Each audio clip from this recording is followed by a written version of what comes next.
నమస్కారం INB news కి స్వాగతం. నేను జగన్. ముందుగా హెడ్లైన్స్.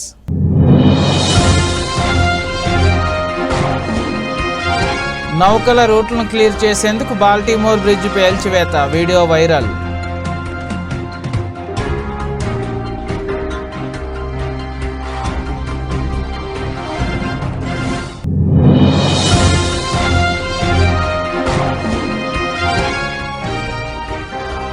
వారణాసిలో ప్రధాని మోదీ నామినేషన్ హాజరైన చంద్రబాబు, పవన్ కళ్యాణ్.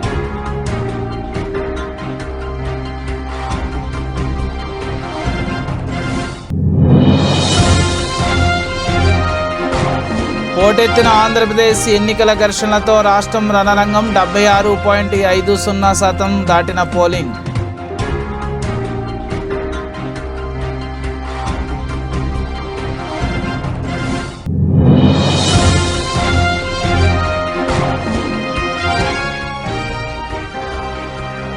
తెలంగాణలో 64.63% పోలింగ్ నమోదు. హైదరాబాద్, సికింద్రాబాద్ పరిధిలో అత్యల్పం.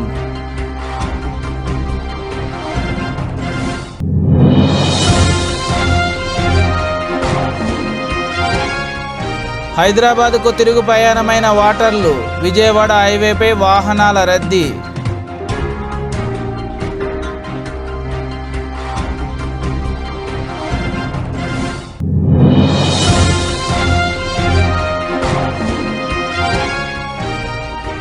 టైటాన్స్ ప్లే ఆఫ్స్ ఆశలు గల్లంతు. టాస్ కూడా పడకుండానే గుజరాత్ కోల్కతా మ్యాచ్ రద్దు.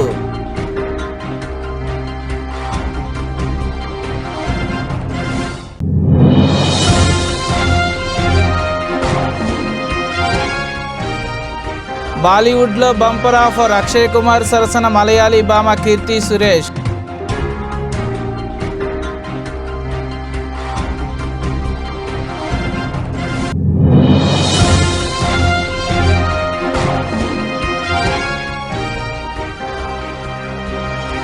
టాటా నెక్సస్ నయా మోడల్ ప్రారంభ ధర 8 లక్షలు.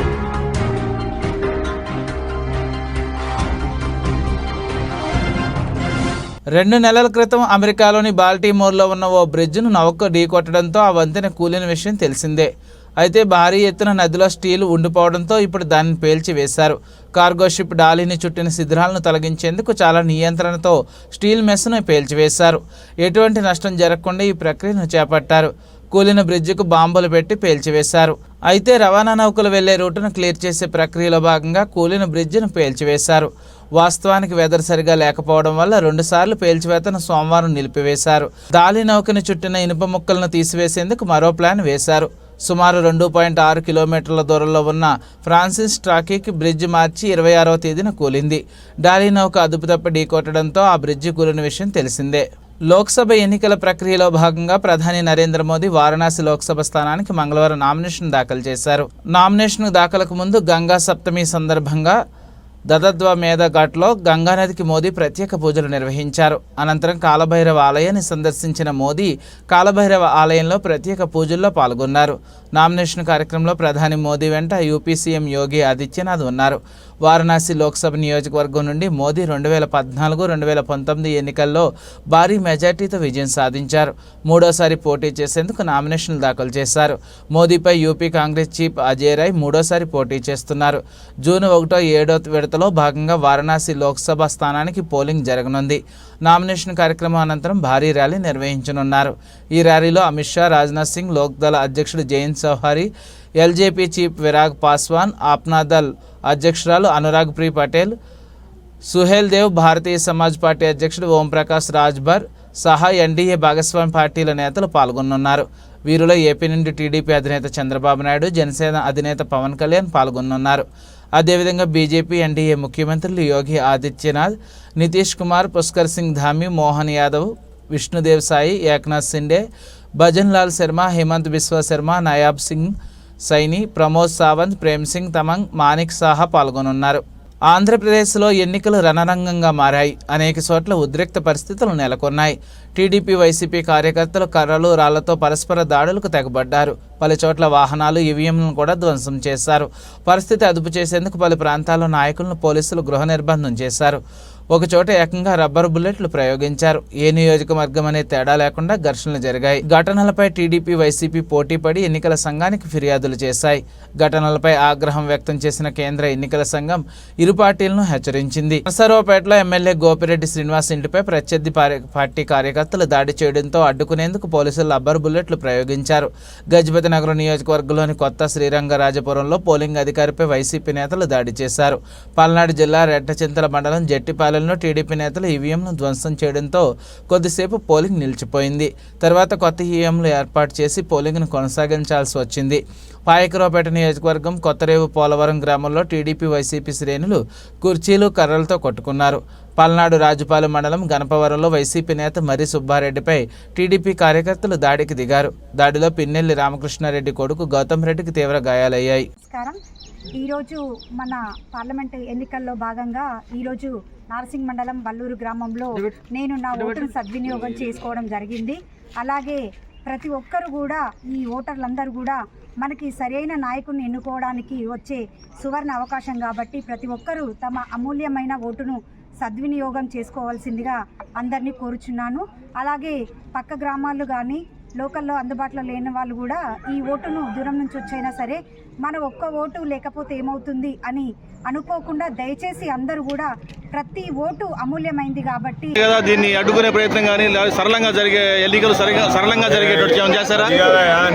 నేను వచ్చేటప్పటికి ఆ ఎస్ఐని పాపం బండబూతున్న నా కొడక నువ్వేం చేస్తున్నావు రాను ఈఓ గారి మీద నా కొడక ఎంతగా ముడిపోయినవని ప్రత్యక్షంగా అంత భయంకరంగా బూతులు మాట్లాడుతూ పోలీసుల మీదకి వంటి కాలుతూ, అదేవిధంగా పోలింగ్ ఆఫీసర్ మీద వంటి కాలుతూ పోయి బూత్ క్యాప్చరింగ్కి బయలుదేరితే ఏం చేయాలా?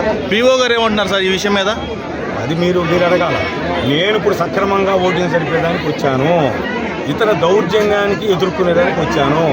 మేము సాఫీగా ఈ నియోజకవర్గం మొత్తం ఈ గ్రామంలో కూడా సక్రమంగా ఓటింగ్ జరగాలనేది మా భావన. అతను ఈ ఓటింగ్ని ఆపి బూత్ క్యాప్చరింగ్ చేసి పోలీసుల మీద దౌర్జన్యం చేసి రక్షణలో ఉన్నటువంటి పోలీసుల మీద దౌర్జన్యం చేసేది ఏంటి? డిపార్ట్మెంట్ పోలింగ్ అధికారుల మీద దౌర్జన్యం చేసేది ఏంటిది? దౌర్జన్యానికి కాలం చెల్లింది. సాయంత్రం 6 గంటలతో ఇతని దౌర్జన్యానికి ప్రజలు తప్పకుండా గుణపాఠం చెప్పి తన చిత్తుగా ఉడించమంటారు. చిన్న చిన్న ఘటనలు మినహా తెలంగాణలో లోక్సభ ఎన్నికలు ప్రశాంతంగా ముగిశాయి. 17 పార్లమెంటు నియోజకవర్గాలతో పాటు కంటోన్మెంట్ అసెంబ్లీ నియోజకవర్గానికి ఉప ఎన్నిక జరిగింది. 2019తో పోలిస్తే ఈసారి ఎక్కువ పోలింగ్ శాతం నమోదైంది. 2019లో 62.77% ఓటింగ్ నమోదైతే ఈసారి 64.93% ఓటింగ్ నమోదైంది. అయితే పూర్తి ఓటింగ్ శాతాన్ని ఇవాళ ఎలక్షన్ కమిషన్ వెల్లడించనుంది. పలు పార్లమెంట్ సెగ్మెంట్లలో 72% ఓటింగ్ దాటింది. అత్యధికంగా భువనగిరి నియోజకవర్గంలో 76.47% పోలింగ్ జరగగా హైదరాబాద్ పార్లమెంటు పరిధిలో అత్యల్పంగా 46.8% పోలింగ్ నమోదైంది. సికింద్రాబాద్ కంటోన్మెంట్ అసెంబ్లీ నియోజకవర్గంలో 50.34% పోలింగ్ నమోదైంది. తెలంగాణలో గ్రామీణ ప్రాంతాల్లో జోరుగా ఓటింగ్ జరగగా రాజధాని పరిధిలోని హైదరాబాద్, సికింద్రాబాద్ పార్లమెంటు నియోజకవర్గాల పరిధిలో ఉదయం నుండి సాయంత్రం వరకు మందకొండిగా పోలింగ్ కొనసాగింది. వరుస సెలవులు రావడం ప్రజలు టోర్లకు ప్లాన్ చేసినట్లు తెలిసింది. కొంతమంది ఇళ్లకే పరిమితమయ్యారు. హైదరాబాద్ పార్లమెంటు పరిధిలో పోలింగ్ స్టేషన్లలో రద్దీ పెద్దగా కనిపించలేదు. సికింద్రాబాద్, హైదరాబాద్ నియోజకవర్గాల్లో 50% కూడా పోలింగ్ నమోదు కాలేదు. మల్కాజ్గిరి, చేవెళ్లలో 50% పోలింగ్ దాటింది. అత్యధికంగా భువనగిరి నియోజకవర్గంలో 76.47% పోలింగ్ నమోదు కాగా ఖమ్మంలో 75.19% పోలింగ్ నమోదైంది. తెలుగు రాష్ట్రాల్లో జరిగిన ఎన్నికల్లో తమ ఓటు హక్కును వినియోగించుకునేందుకు హైదరాబాద్ నుండి పెద్ద సంఖ్యలో ప్రజలు స్వగ్రామాలకు వెళ్లారు. అయితే సోమవారం ఓటు హక్కు వినియోగించుకున్న వారు తిరిగి హైదరాబాద్కు ప్రయాణం అవుతున్నారు. దీంతో నిన్న సాయంత్రం నుంచే హైదరాబాద్ విజయవాడ జాతీయ రహదారి రద్దీగా మారింది. యాదాద్రి భువనగిరి జిల్లా చౌటప్పల మండలం పంతంగి టోల్గేట్ వద్ద ట్రాఫిక్ నిలిచిపోయింది. ఈ టోల్గేట్ ద్వారా సాధారణ రోజుల్లో 30 నుండి 35 వేల వాహనాలు రాకపోకలు సాగిస్తుంటాయి. సోమవారం తిరుగు ప్రయాణంలో 45 వేల వాహనాలు వెళ్లినట్లు టోల్గేట్ సిబ్బంది తెలిపారు. మంగళవారం కూడా జాతీయ రహదారిపై వాహనాల రద్దీ కొనసాగనుంది. ఏపీలో జరిగిన సార్వత్రిక ఎన్నికలపై రాష్ట్ర ఎన్నికల ప్రధాన అధికారి ముఖేష్ కుమార్ మీనా మీడియా సమావేశం నిర్వహించారు. ఈ సందర్భంగా ఆయన మాట్లాడుతూ పోలింగ్ కేంద్రాల్లో ఉదయం నుంచే ఓటర్లు బారులు తీరారని వెల్లడించారు. ఈసారి ఎన్నికలలో పోలింగ్ శాతం పెరిగిందని, ఓటర్లు పెద్ద ఎత్తున తరలివచ్చి ఓటేశారని మీనా వెల్లడించారు. గుర్తింపు కార్డు లేకుండా పోలింగ్ కేంద్రాలకు వచ్చిన వారి సంఖ్య ఈసారి తక్కువేనని అన్నారు. సాయంత్రం 5 గంటల నుండి 68% పోలింగ్ నమోదైందని తెలిపారు. మరిన్ని అంశాలు పరిశీలించిన తర్వాత తుది పోలింగ్ వివరాలు వెల్లడిస్తామని చెప్పారు. రాష్ట్రంలో పలు ప్రాంతాల్లో సాయంత్రం 6 గంటల సమయానికి క్యూలో ఉన్నవారికి ఓటు వేసే అవకాశం కల్పించామని తెలిపారు. రీపోలింగ్కు సంబంధించి ఎలాంటి ఫిర్యాదులు రాలేదని అన్నారు. ఇవాళ పోలింగ్ సందర్భంగా వచ్చిన ఫిర్యాదులపై రేపు ఎన్నికల పర్యవేక్షకులు, ఆర్ఓలు అన్ని పార్టీల అభ్యర్థులతో సమావేశమై చర్చిస్తారని ఏపీ సీఈఓ ముఖేష్ కుమార్ మీనా వెల్లడించారు. When the final percentage of poll we will give only after tallying the figures given by the political parties in their 17C. A tally చేసిన తర్వాత మేము అందరికి ఫైనల్ ఫిగర్ చేస్తాము. But I'm very hopeful that this time polling percentage has increased. A large number of people from those native people coming outside the state, young people, even old people also, they have come and voted in a large manner. So this is my point. ముఖ్యమంత్రి రేవంత్ రెడ్డి మాటలను కాంగ్రెస్ కార్యకర్తలు కూడా నమ్మడం లేదని BJP Telangana రాష్ట్ర అధ్యక్షుడు, కేంద్ర మంత్రి కిషన్ రెడ్డి అన్నారు. ముఖ్యమంత్రి ఎప్పుడూ మిడిమిడి జ్ఞానంతో మాట్లాడుతున్నారని, మాట్లాడితే ప్రధాని మోదీ ఛాలెంజ్ చేస్తారా అని ఆగ్రహం వ్యక్తం చేశారు. వాళ్ళ నాయకుడికే దిక్కులేదని విమర్శించారు. తమ స్థాయిని ఆలోచించి ప్రధానికి సవాల్ విసరాలని సూచించారు. తమ అజెండాలో లేని అంశాలను కూడా తమపై రుద్దే ప్రయత్నం చేశారని ఆగ్రహం వ్యక్తం చేశారు. మేము వారిలో అబద్ధాలు చెప్పి ఓటర్లను అడగలేమన్నారు. తెలంగాణలో పోలింగ్ సమయంలో ముగిసిన అనంతరం ఆయన మీడియాతో మాట్లాడుతూ హైదరాబాద్లో కొంత పోలింగ్ శాతం తగ్గిందన్నారు. ఓటింగ్ శాతం తగ్గడానికి చాలా కారణాలు ఉన్నాయని తెలిపారు. ఎక్కువ మంది ఆంధ్రప్రదేశ్ ప్రజలు ఓటు వేసేందుకు, ఓటింగ్ సరళిని పరిశీలించేందుకు అక్కడికి వెళ్లారని తెలిపారు. అందుకే హైదరాబాద్లో ఓటింగ్ శాతం తగ్గిందన్నారు. బీజేపీకి తెలంగాణ అత్యధిక స్థానాలు వస్తాయని ధీమా వ్యక్తం చేశారు. నరేంద్ర మోదీకే ఓటు వేస్తామని ఓటర్లు పోలింగ్ కేంద్రాల వద్ద బాహాటంగా చెప్పారన్నారు. రాజకీయ పార్టీ కార్యకర్తలు, ముఖ్యమంత్రి గారు కానీ, లేకపోతే బీఆర్ఎస్ నాయకులు కానీ ఎంత రెచ్చగొట్టినప్పటికీ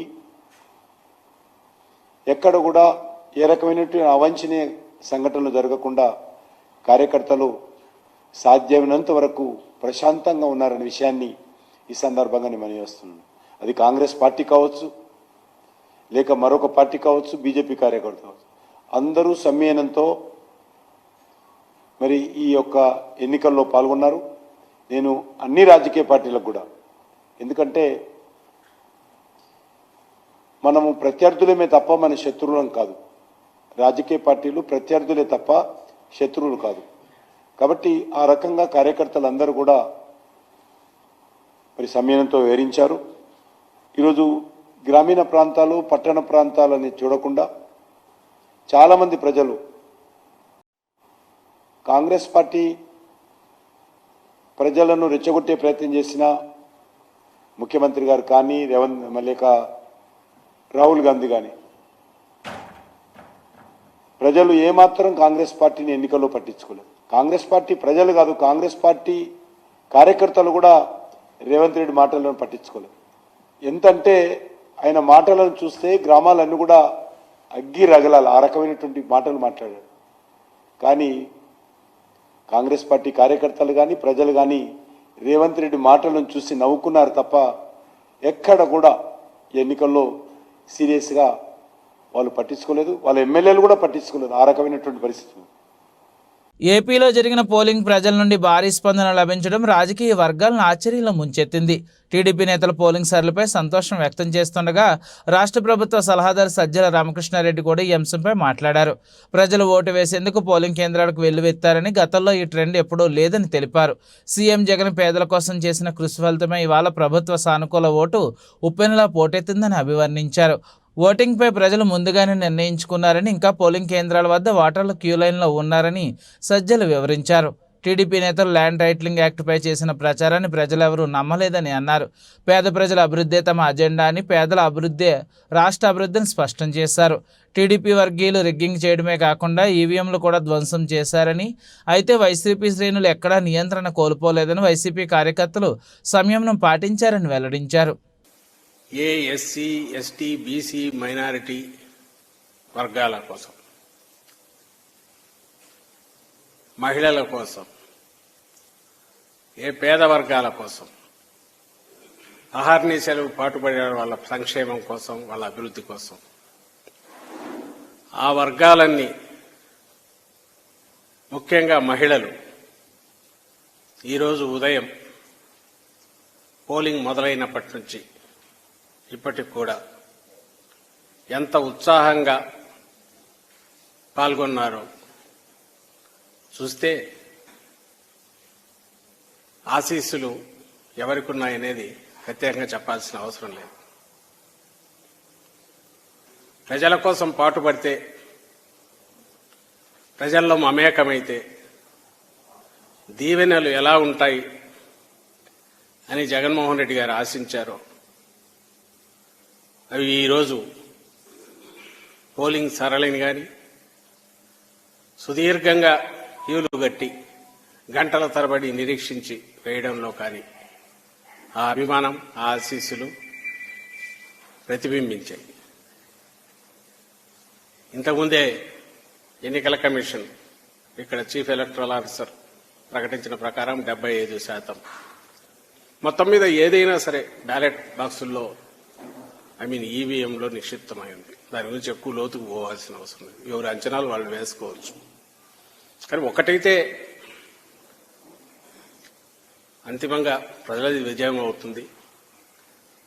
ఈసారి స్పష్టంగా ఒక నిర్ణయానికి ముందే వచ్చినట్టుగా ఎలాంటి విశ్లేషకులు ఎన్నైనా చెప్పొచ్చు, లేదా పోలింగ్ దీనికి సంబంధించి అంచనాలు కట్టే వాళ్ళు ఏమైనా చెప్పొచ్చు, కానీ అంతిమంగా ప్రజలది విజయం అవుతుంది. ప్రజాస్వామ్యం భారతదేశంలో ఎంత పటిష్టంగా ఉంది, మన రాష్ట్రంలో కూడా రాజకీయ చైతన్యం కానీ, లేదా ఎన్నికల్లో ఓటు ద్వారా తమ నిర్ణయం ఖచ్చితంగా స్వేచ్ఛగా చెప్పే ప్రయత్నం అన్ని వర్గాల వాళ్ళు చేయడం, అన్ని వయసుల వాళ్ళు చేయడం, యువతతో దగ్గర మొదలు పెడితే కొత్తగా ఫస్ట్ టైం ఓటర్స్ దగ్గర నుంచి పండు ముదుసల వరకు నడవలేని వారైనా సరే వాళ్ళకి ఎవరు కావాలో ఏం కావాలో వచ్చారు, అక్కడ స్వేచ్ఛగా వేసి వెళ్లారు. అది బాగా అందరం ఆనందించదగ్గ విషయం. కాంగ్రెస్ అధికారంలో ఉందనే అహంకారంతోనే బీఆర్ఎస్ ఎంపీ టీసీ సంగన్నపై దాడి చేశారని మాజీ ఎమ్మెల్యే చంటి క్రాంతికిరణ్ ఆరోపించారు. ఎమ్మెల్యే రాష్ట్ర నాయకుడు మట్టం భిక్షపతి వేర్వేరుగా మాట్లాడుతూ అబద్ధపు హామీలతో గద్దెనెక్కిన కాంగ్రెస్ ఎంపీ ఎన్నికల్లో ప్రజలు తగిన గుణపాఠం చెబుతారన్నారు. అధికార అహంతోనే బీఆర్ఎస్ నాయకులపై దాడులు చేస్తున్నారన్నారు. ఓటమి భయంతోనే దాడులకు తెగబడుతున్నారన్నారు. ప్రశాంతంగా జరుగుతున్న ఎన్నికల్లో అల్లర్లు సృష్టించడం సరికాదన్నారు. బీఆర్ఎస్ నాయకులకు, పోలీసులకు సహకరించి న్యాయం వైపు ఉండాలని మాట్లాడుతున్న చంటి క్రాంతికిరణ్ కోరారు. ఎంపీటీసీపై జరిగిన దాడి గురించి నిజానిజాలు తెలుసుకుని సంఘానికి న్యాయం చేయాలన్నారు. ఏదైతే హామీలు ఇచ్చి ఈ ప్రభుత్వం ఇంకా దబాయిస్తుందనే భావన ప్రజల్లో ఉన్నది. అంతేకాకుండా కేసీఆర్ గారు అమలు చేసిన హామీలను కూడా తుంగలోకి దొక్కే వ్యక్తి, వాటిని అమలు చేయడంలో విఫలమవుతున్న వ్యక్తి వారిచ్చిన 6 గ్యారంటీలని ఎట్లా అమలు చేస్తారని ప్రజలు ప్రశ్నిస్తున్నారు. ఆ దిశగానే ఈనాటి ఓటింగ్ మా నియోజకవర్గం జరిగింది. కాంగ్రెస్ పార్టీకి ప్రతికూల పవనాలు ఈ ఎన్నికల్లో స్పష్టంగా కనిపించినాయి. అయితే మరి ముఖ్యంగా మా నియోజకవర్గంలో, ఆందోళన నియోజకవర్గంలో మా నియోజకవర్గానికి చెందిన మంత్రి దామోదర రాజనరసింహ గారు తన అధికార అండతోని మా పార్టీకి సంబంధించిన మాజీ సర్పంచుల్ని, అట్లాగే మాజీ ఎంపీటీసీలని, ఎవరెవరైతే వివిధ పనులు చేసినరో వాళ్ళందరికీ బిల్లులు ఆపేస్తానని చెప్పి బెదిరించి బలవంతంగా వాళ్ళను పార్టీలో చేర్చుకోవడం జరిగింది. గత 3 రోజులుగా నిన్న అర్ధరాత్రి వరకు కూడా మా వాళ్ళను బలవంతంగా చేర్చుకొని తమ మెజార్టీని సాధించడానికి ప్రయత్నం చేయడం జరిగింది. అంటే దీని అర్థం ఏంటంటే వాళ్ళకు మెజార్టీ తగ్గుతుంది కనుక ఇటువంటి వ్యక్తులందరినీ కూడా తీర్చుకోవడం వల్ల మెజార్టీ సాధించవచ్చు అనే ఉద్దేశంతో ఇటువంటి పన్నాగాలకు పాల్పడడం జరిగింది. అయినప్పటికీ కూడా ఎటువంటి అనేక ఒడిదుడుకులను, విద్రోహాలను ఎదుర్కొని టీఆర్ఎస్ పార్టీ నిలబడ్డది. ఇప్పుడు కూడా మేము ఆందోళనలో మా వ్యక్తుల్ని కోవటులుగా మార్చుకొని, ఎందుకంటే ప్రజల మద్దతు కూడగట్టడంలో, ప్రజల మనసులు గెలవడంలో విఫలమై ఇప్పుడు మా పార్టీలో ఉన్న కోవట్లను పెంచి పోషించి అతనికి అనుకూలంగా మార్చుకునే ప్రయత్నం చేస్తూ ఓటు రూపంలో లబ్ధి పొందే ప్రయత్నం చేస్తున్నాడు. ఇది నిజంగా ఇది అనైతికం. దామోదర రాజనరసింహ నిజంగా ఆయనకు మాతో తలపడే దమ్ము ఉంటే కనుక ఇటువంటి కోవటు రాజకీయాలు మాని తాను ప్రజలకు ఏం చేస్తున్నాడో చెప్పి ఓట్లు అడగాలని చెప్పి, భవిష్యత్తులో ఓట్లు అడగాలని చెప్పి మేము డిమాండ్ చేస్తున్నాం. వైఎస్ఆర్సీపీ అభ్యర్థులు గెలుస్తున్నారన్న సాంకేతికం వెళ్లడంతో పల్నాడులో టీడీపీ నేతలు కవ్వింపు చర్యలతో అరాచకాలకు తెగబడ్డారని నరసరావుపేట వైసీపీ ఎంపీ అభ్యర్థి అనిల్ కుమార్ యాదవ్ అన్నారు. మాచర్లలో టీడీపీ గుండాలు బరితెగించి విధ్వంసం సృష్టించారని, దాడులపై మేము ఫోన్లు చేసినా పోలీసులు స్పందించలేదన్నారు. వాళ్లే అభ్యర్థుల్లో వ్యవహరించారని ఆరోపించారు. వైఎస్ఆర్ కాంగ్రెస్ పార్టీకి మద్దతుగా తెలియజేసిన ప్రతి ఒక్కరికి కూడా పేరు పేరున ధన్యవాదాలు. అలాగే సహకరించిన మీడియాకు కూడా పేరు మీద ధన్యవాదాలు.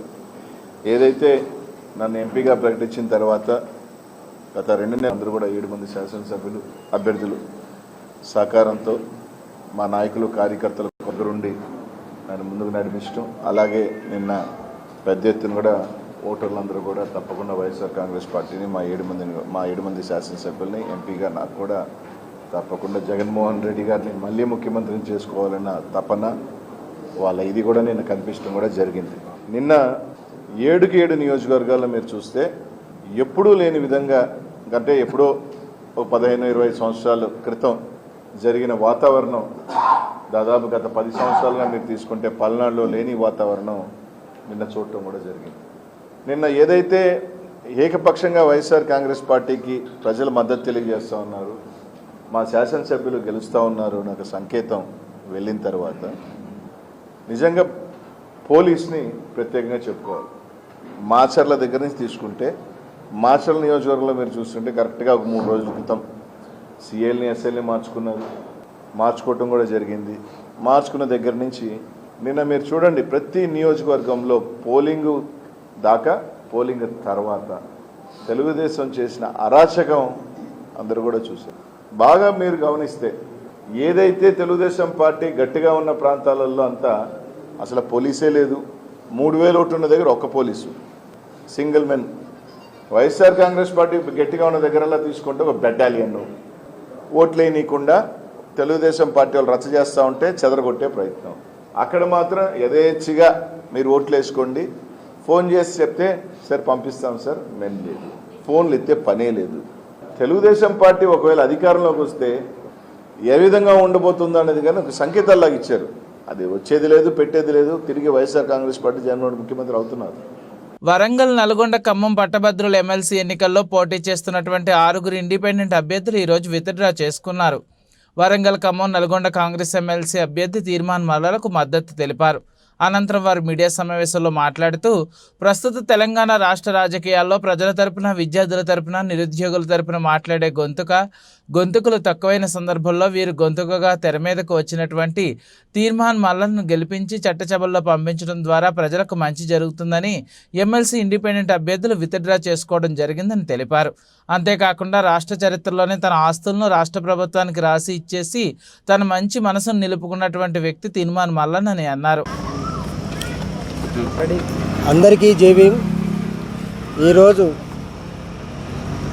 పట్టభద్రుల ఎమ్మెల్సీ ఎన్నికల కొరకు నామినేషన్ వేసిన మేమందరం ఈరోజు తీర్మానం వలన కాంగ్రెస్ పార్టీకి సంపూర్ణ మద్దతు తెలుపుతున్నామని చెప్పేసి ఈ సందర్భంగా తెలియజేసుకుంటూ, అదేవిధంగా తీర్మానం వలనను అత్యధిక మెజార్టీతో గెలిపించాలని నల్గొండ, ఖమ్మం, వరంగల్ పట్టభద్రుల ఓటర్లకు విజ్ఞప్తి చేస్తున్నాను. జై భీమ్. అన్న మీద అభిమానంతోటి అన్న చేసే మంచి పనుల కొరకు ఇతర చేసుకోవడం జరిగింది. నా డీటెయిల్స్ చెప్పాలా? నా పేరు సోమగారి నరేందర్, మాది హుజూర్నగర్ అసెంబ్లీ కాన్స్టిట్యున్సీ. నేను ఉస్మానియా యూనివర్సిటీలో పిహెచ్డి స్కాలర్గా ఉన్నాను. నేను ఈ వరంగల్, నల్లగొండ, ఖమ్మం పట్టభద్రుల కౌన్సిల్ కాన్స్టిట్యున్సీకి సంబంధించి బై ఎలక్షన్స్ 2024 జరుగుతున్న ఈ సందర్భంలో నేను ఒక పట్టభద్రుడిగా ఉన్నాను కాబట్టి పట్టభద్రుల ఎమ్మెల్సీ అభ్యర్థిగా పోటీ చేద్దామని చెప్పి ఆలోచన చేసి, ఎంత ఎక్కువ మంది అభ్యర్థులు ఉంటే అంత ప్రజాస్వామ్యాన్ని కాపాడినట్లయితుంది, ప్రజల్లో కూడా ఓటర్లలో కూడా ఒక స్వేచ్ఛ, స్వతంత్రం వచ్చేట్టు ఉంటుందని చెప్పేసి నేను ఆలోచించుకొని ఇక్కడ నామినేషన్ వేయడం జరిగింది. మొన్న 9వ తారీఖున నామినేషన్ వేయడం జరిగింది. ఆ తర్వాత జరుగుతున్న పరిణామాలలో ఈ రాష్ట్రంలో రాజకీయం చాలా చాలా శరవేగంగా మారుతున్న ఈ సందర్భంలో నేను పోటీలో ఉండడం ద్వారా ఎటువంటి పరిణామాలు ఎదురవుతాయి, అసలు వాస్తవానికి ఎటువంటి వ్యక్తి ఈ ఎన్నికల్లో పోటీ చేయాలి, ఎవరు గెలిస్తే బాగుంటుంది, ఎవరు గెలిస్తే నిరుద్యోగుల పక్షాన, విద్యార్థుల పక్షాన, పేద ప్రజల పక్షాన, అవసరం ఉన్నటువంటి ప్రజల పక్షాన మాట్లాడగలుగుతారు, కొట్లాడగలుగుతారు అని ఆలోచన చేసినప్పుడు ఈ నాకు కనిపించినటువంటి నామినేషన్ వేసిన వాళ్ళలో నాకు కనిపించినటువంటి వినిపించినటువంటి ఒకే ఒక పేరు తీన్మార్ మల్లన్న. ఆయన గత కొంతకాలంగా ఆయన తన నిండు వేసవిలో అహ్మదాబాద్ను ముంచెత్తిన అకాల వర్షం, ఐపీఎల్లో 2 సార్లు ఫైనల్కు చేరిన గుజరాత్ టైటాన్స్ ప్లే ఆఫ్ ఆశలపై నీళ్లు చల్లింది. అహ్మదాబాద్లో నరేంద్ర మోదీ స్టేడియం వేదికగా సోమవారం కోల్కతా నైట్ రైడర్స్తో జరగాల్సిన మ్యాచ్ వరుణ అంతరాయంతో టాస్ పడకుండానే రద్దయింది. సాయంత్రం నుండి ఉరుములతో కూడిన వర్షం గుజరాత్కు సాకిచ్చింది. ఇరు జట్ల సారథులతో చర్చించి అంపైర్లు రాత్రి 10:42 మ్యాచ్ను రద్దు చేస్తున్నట్లు ప్రకటించారు. 2 జట్లకు చెరో పాయింట్ కేటాయించిన టైటాన్స్కు అసంతృప్తి తప్పలేదు. ఈ సీజన్లో ఒక మ్యాచ్ వర్షార్పణం అవడం ఇదే ప్రథమం. మలయాళీ భామ కీర్తి సురేష్కు గత ఏడాది బాగా కలిసొచ్చింది. తెలుగులో దసరా, బోలాశంకర్ విజయాలు ఆమె కెరియర్లో కొత్త ఉత్సాహాన్ని నింపాయి. ప్రస్తుతం ఈ భామ తమిళంలో 3 సినిమాలతో బిజీగా ఉంది. మరోవైపు ఈ ఏడాది బేబీ జాన్ చిత్రంతో హిందీ చిత్రసీమలో అరంగేట్రం చేస్తుంది కీర్తి సురేష్. వరుణ్ ధావన్ హీరోగా నటిస్తున్న ఈ సినిమాలో చిత్రీకరణ జరుపుకోనుంది. తాజా సమాచారం ప్రకారం కీర్తి సురేష్ హిందీలో బంపరాపను సొంతం చేసుకున్నట్లు తెలిసింది. వివరాల్లోకి వెళ్తే అక్షయ్ కుమార్ హీరోగా ప్రియదర్శన్ దర్శకత్వంలో సినిమాకు సన్నాహాలు జరుగుతున్నాయి. వీరిద్దరు కాంబినేషన్కు బాలీవుడ్లో మంచి క్రేజీ ఉంది. యాక్షన్ కామెడీ ఎంటర్టైనర్గా ఈ చిత్రాన్ని తెరకెక్కించబోతున్నారు. ఇందులో కీర్తి సురేష్ కథానాయికగా ఖరారు చేయబోతున్నారని తెలిసింది. హీరోయిన్ పాత్ర కోసం ఆలియా భట్, కిరియా అద్వానీల పేర్లను పరిశీలించిన చిత్ర బృందం చివరకు కీర్తి సురేష్ను కన్ఫర్మ్ చేసిందని తెలుస్తోంది. ఈ సినిమాతో బాలీవుడ్లో ఆమె కెరీర్ మరింత ఊపందుకుంటుందని అభిమానులు భావిస్తున్నారు. మార్కెట్లో అత్యంత ప్రజాదరణ పొందిన నెక్సస్లో నయా వెర్షన్ అందుబాటులోకి తీసుకొచ్చింది Tata Motors. Entry level smart రకం ప్రారంభ ధర 7,99,000 రూపాయలతో 4 రకాల్లో లభించనున్న ఈ మోడల్ నెక్సస్ స్మార్ట్ ధర 8.15 లక్షలు, నెక్సస్ స్మార్ట్ ప్లస్ 9.20 లక్షలు, డీజిల్ మోడల్ 9.99 లక్షలు, smart plus S model petrol రకం 9.80 లక్షలుగా నిర్ణయించింది. పాత మోడల్తో పోలిస్తే ఎంట్రీ లెవెల్ మోడల్ ధర 16,000కు తక్కువగానే విక్రయిస్తున్నది. 7 అంగుళాల touch screen, 4 speaker sound system, 6 air bags, electrical stability control, real parking censor వంటి ఫీచర్లతో రూపొందించింది. బులెటిన్ ముగించే ముందు హెడ్లైన్స్ మరోసారి.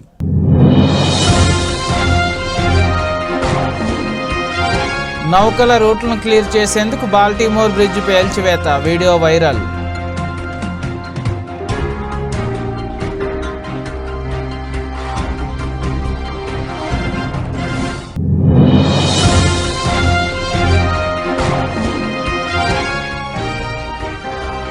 వారణాసిలో ప్రధాని మోదీ నామినేషన్ హాజరైన చంద్రబాబు, పవన్ కళ్యాణ్.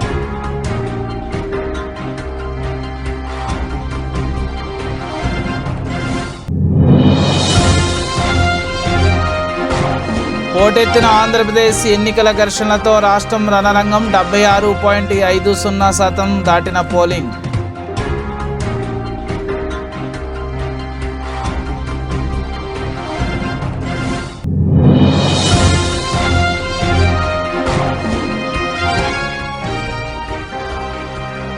తెలంగాణలో 64.63% పోలింగ్ నమోదు.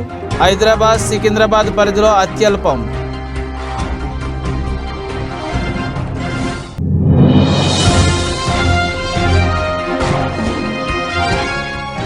హైదరాబాద్కు తిరుగు ప్రయాణమైన వాటర్లు. విజయవాడ హైవేపై వాహనాల రద్దీ.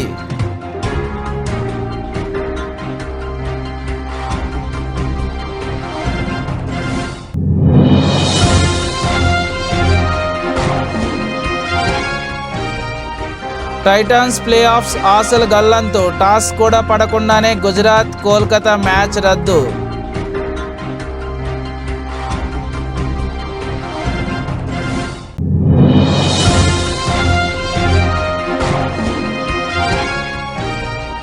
బాలీవుడ్లో బంపర్ ఆఫర్. అక్షయ్ కుమార్ సరసన మలయాళీ భామ కీర్తి సురేష్.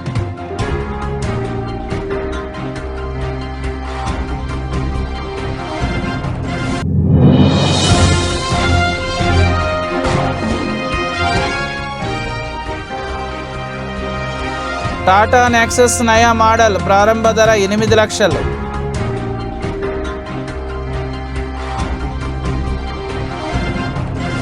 ఈ బులెటిన్ ఇంతటితో సమాప్తం. తిరిగి మరిన్ని వార్తా విశేషాల కోసం చూస్తూనే ఉండండి.